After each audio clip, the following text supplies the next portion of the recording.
Hello fans and friends across the universe, and welcome back to my YouTube channel From Me to You. My name's Keir Smith. Now, after the highs of the 1970 to 1973 period, which yielded the awesome All Things Must Pass and the excellent Living in the Material World albums, as well as the hugely successful charity event that was the Concert for Bangladesh in between, George Harrison's stock was at an all-time high, but he was about to enter muddy waters. Drinking and drugging to excess, he contracted laryngitis, which ruined his vocal cords for quite some time. During this period, he split with his wife Patty, who went off with his friend Eric Clapton. And so George threw himself into his work, setting up his Dark Horse record label and producing albums for his good friend Ravi Shankar and a new group called Splinter, as well as arranging and going on the ill-fated North American tour in December 1974. And through the 1974-75 period, George released 2 albums, neither of which were particularly well received by the music press, who now saw fit to kick George while he was down.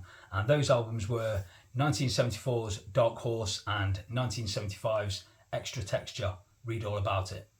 Although critically speaking and across the fan base, these 2 albums are regarded as 2 of George's lesser albums, let's say. And I would largely agree with that. So I thought I'd put these 2 albums up against each other, mark each of the songs on the album out of 10 and see how these albums fare. And of course, I'll tell you what I think of both albums at the end and tell you which one I prefer. Now, one small detail before we get started, there are 9 tracks on the Dark Horse album, but there are 10 tracks on Extra Texture. And so for the purpose of this exercise, I'm going to leave off a bit more of You, which opens side 2. Whilst I welcome it when I'm listening to the album, it is a short excerpt of the song You, which opens side 1 of Extra Texture and is largely considered inconsequential. And so with all that said, Dark Horse against Extra Texture. Let's get to it.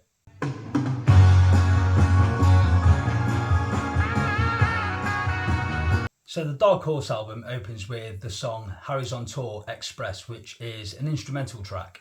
And this romps along. It's a high energy performance featuring some really good guitar work and some excellent slide guitar playing too. And I can't remember who said it, but I read years ago that it sounds like a theme tune to some mid-70s game show.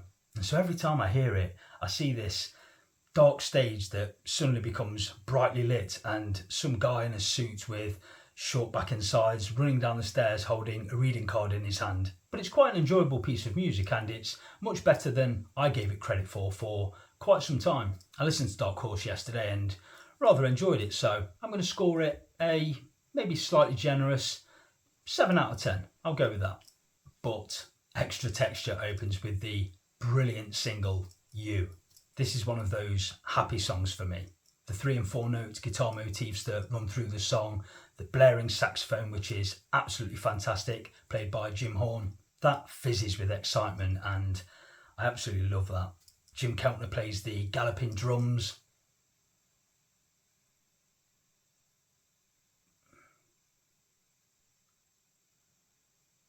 And though there aren't many lyrics, what George does with his voice to express these lyrics is very pleasing.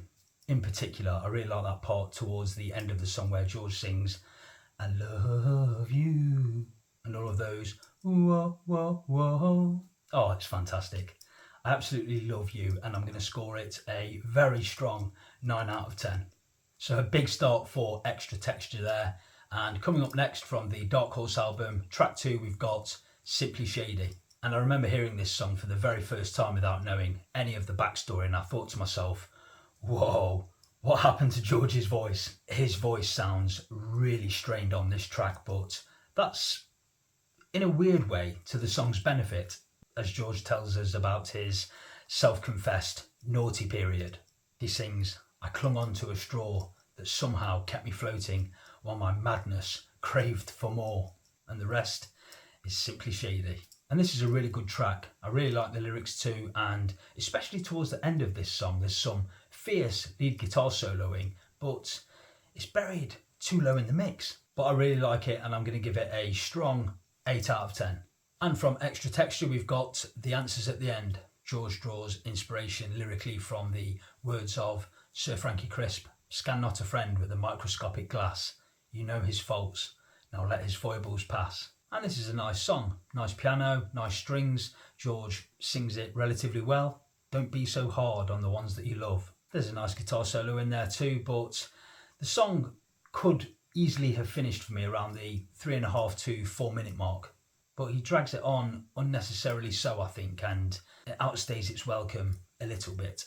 Having said that, I do like it. It's a good song, and I'm going to score it a 7.5 out of 10. Up next on Dark Horse, track 3, we've got the song So Sad, which is really sad. I really like that descending guitar line in this song, and the piercing slide guitar parts are really good too. It's a really nice arrangement, and it wraps itself around these really sad lyrics. Not much tenderness flows, and in the chorus George sings, he feels so alone, so sad. George grabs my heart in this song, and he has my full sympathy despite his mad ways. I've always liked this, always will. I'm going to score it 8.5. Seems maybe a fraction too high, so I'm going to score it a very strong 8. It's got stiff competition though, because on Extra Texture we have track 3, This Guitar Can't Keep From Crying, and this is really gloomy from the off, set up by those dark synthesizers. George sings, found myself out on a limb, but I'm happier than I've ever been. You could have fooled me, George. But the lead guitar work between George himself and Jesse Ed Davis is absolutely superb. There's some great soloing going on there, with the synth strings swirling around it. Some good piano playing in the background too. Yeah, this is a strong track. Again, I'm going to give it 8 out of 10. Again, I'd like to give it 8.5. I might just give them both 8.5. I like them both very much. Yeah, let's knock them up a notch. 8.5 for So Sad and 8.5 for This Guitar Can't Keep From Crying. Which do I like more? That's really difficult. I'm not sure. I'll get back to you.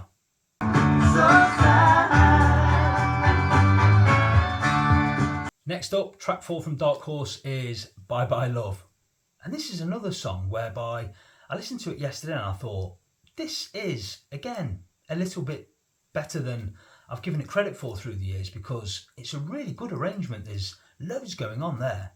The acoustic guitars are up front here and sound really good, and you've got the Moog synthesizer, the clavinet, and a prominent bass line too, which I really like. But again, George's voice is really strained, and you've got a really murky subject matter. There goes Our Lady with a you-know-who. I hope she's happy. I'd clap her too. But the arrangement and the musicianship is at a high level here, and I like it a good bit more than Harry's on Tour Express, so I'm going to score it 7.5 out of 10. And Bye Bye Love is up against track 4 from Extra Texture, which is Ooh Baby, You Know That I Love You, which is a relatively loose slice of sweet soul music. Again, the arrangement is rather gloomy, but I guess it does have that kind of late night weary feel to it, which I kind of like. I think you can tell here, because there isn't too much to the lyrics, that George is going very much for a feel. The languid shuffling guitar playing is nice enough. When I listen to this song, I always think it could have been made into something more, but it's good. I rather enjoy it, even if I find it a little bit underwhelming.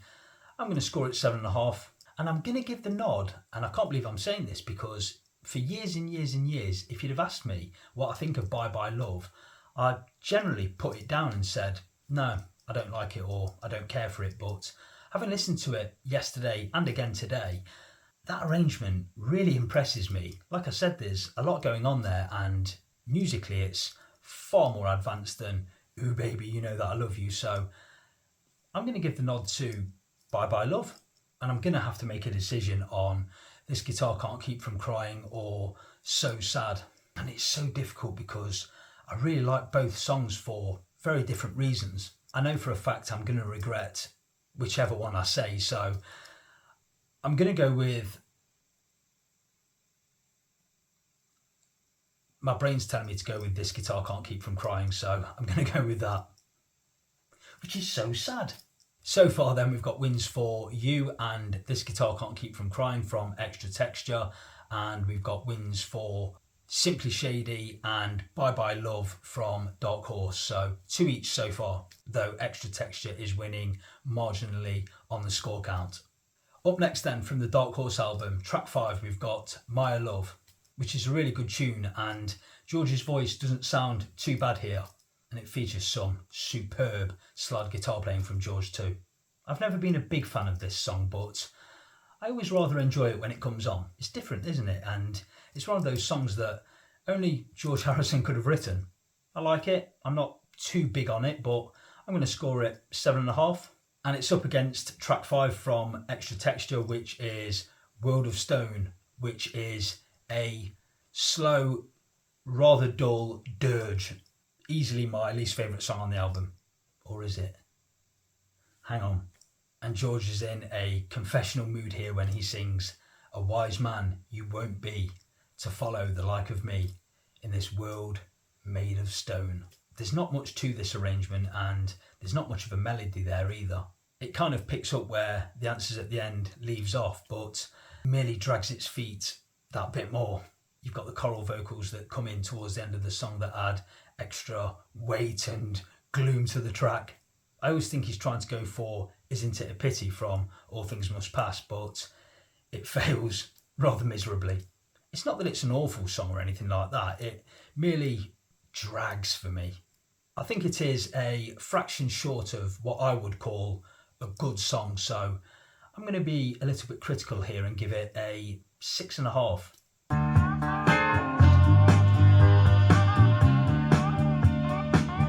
So Maya Love, the clear winner there, and that makes it 3-2 to Dark Horse, which I'm surprised at this point. When I thought about putting this video together, I tried hard not to think about it too much, because immediately I thought to myself, oh, You is easily going to beat Harry's on Tour Express. And then I stopped my brain there and thought, no, I'll just kind of ad-lib it and see where it goes. So that's what I'm trying to do. Having said that, stopping my brain from thinking is a very difficult thing to do, and I did have this thought. Side 2 of Extra Texture is strong for me. But up next from Dark Horse, we've got the cheery old tune Ding Dong Ding Dong, which I've never really cared for, I must admit. It's okay, it's catchy enough, but George sounds grisly and rather unconvincing as a result.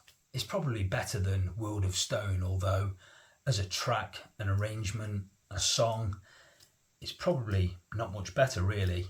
I'll give it a 7. It's good enough. So over to Extra Texture now. I have left off a bit more review, so it's up against Can't Stop Thinking About You, which is much better than Ding Dong Ding Dong. This one succeeds where Ooh Baby, You Know That I Love You maybe fails a little. I love the arrangement, love Nicky Hopkins' piano playing, I love George's soulful vocal. Again, not too many lyrics, but there is an uplift into that chorus that I find very endearing. There's passion in there, and I always really enjoy this, and I'm going to score it a strong 8 out of 10.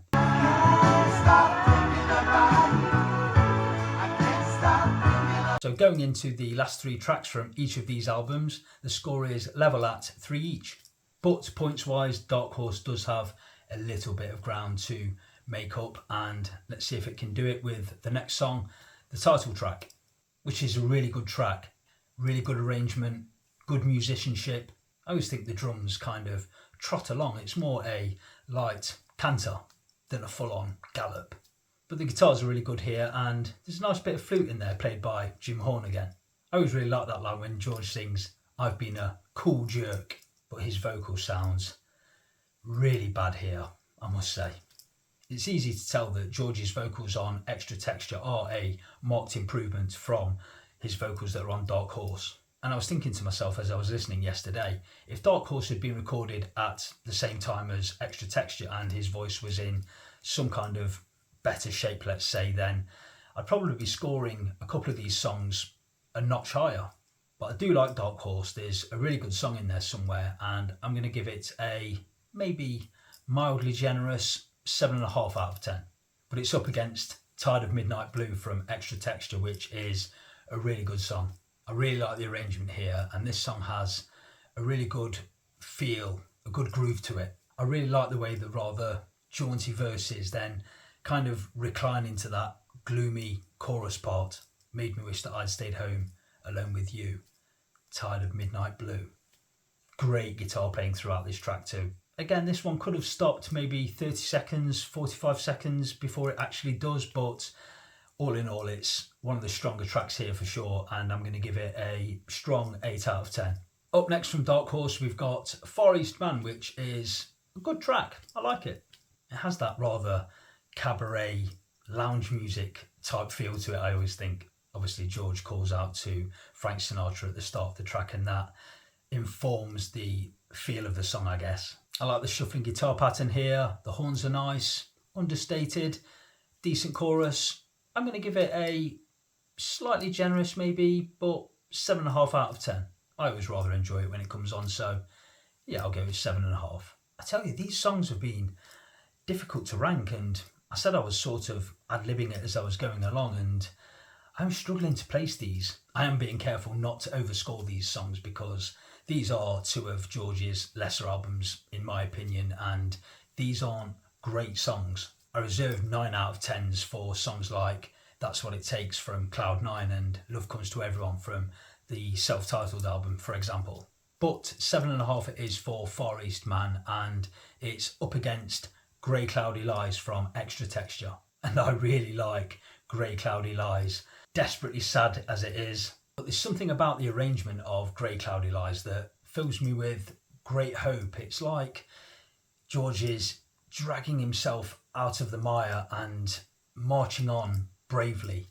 There is that uplift there. Ding, ding, ding, ding, ding, ding. Despite him singing about having a pistol at my brain. But I do like the mesh of the piano, the Moog synthesizer, and that synth bass sound. And again, like I said about So Sad, this one tugs at my heartstrings, and again, George has my full sympathy.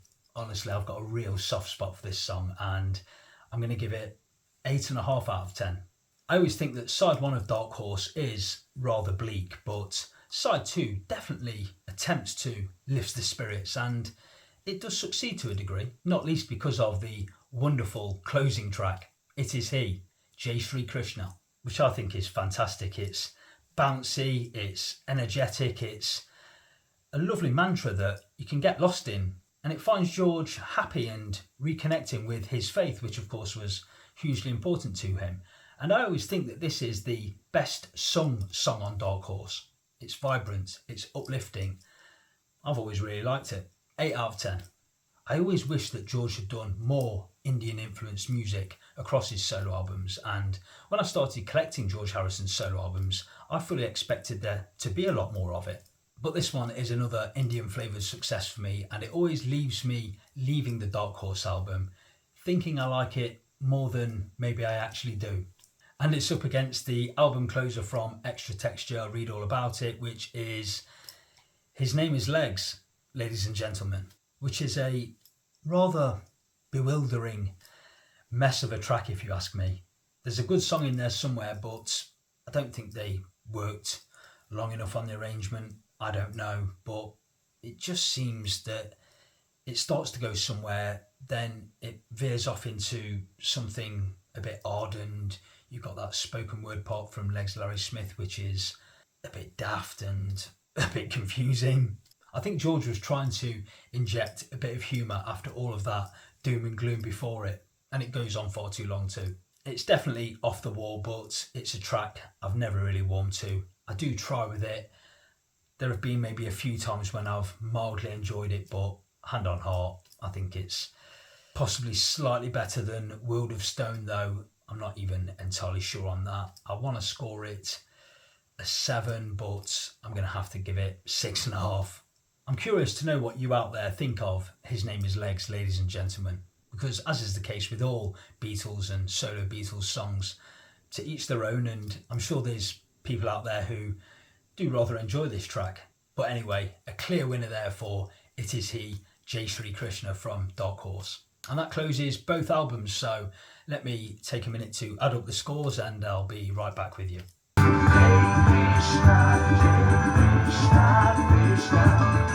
So track by track, from Dark Horse we had wins for Simply Shady, Bye Bye Love, Maya Love and It Is He, Jai Sri Krishna 4 wins. But from Extra Texture we had 5 wins with You, This Guitar Can't Keep From Crying, Can't Stop Thinking About You, Tired of Midnight Blue and Grey Cloudy Lies. And adding up all of the scores that I gave to the 9 songs from each of these albums, it was 68.5 to Dark Horse, but 70 to Extra Texture, Read All About It. So a marginal win for Extra Texture, Read All About It. And through the years, I have always said that I think Dark Horse would be my least favourite George Harrison solo album, with Extra Texture, Read All About It not too far ahead. But I must say, creatively speaking, Dark Horse is far ahead of Extra Texture. There's lots of variation on Dark Horse, and as I said earlier, if it wasn't for George's voice being in a pretty bad state, then I could easily give an extra point to some of these songs. And as there was only a 1.5 point difference between the 2 albums, then yeah, Dark Horse could well have won the day. Neither of these 2 albums are particularly strong, I don't think, but it's interesting that I couldn't score anything from either of these 2 albums below 6.5. Maybe I'm biased, but I do find it difficult to score any George Harrison song below 6.5, really. I can't think of anything worse than some of the songs here. Maybe It's Johnny's Birthday from All Things Must Pass. But even that's good old goofy fun. 7 out of 10. Only joking. Anyway, there you go. A fun exercise. Please let me know down in the comments section below what you think of each of these albums. Let me know your favourite tracks from each of these albums. Which do you prefer? And before I sat down to film this one tonight, I thought to myself, living in the material world against Cloud9, 2 very successful and very enjoyable George Harrison albums in comparison to these 2 murky albums. But all of that's to come. Thank you so much for stopping by and watching this video. I hope you enjoyed it, and of course I'll see you for my next video sometime soon. Until then, bye for now.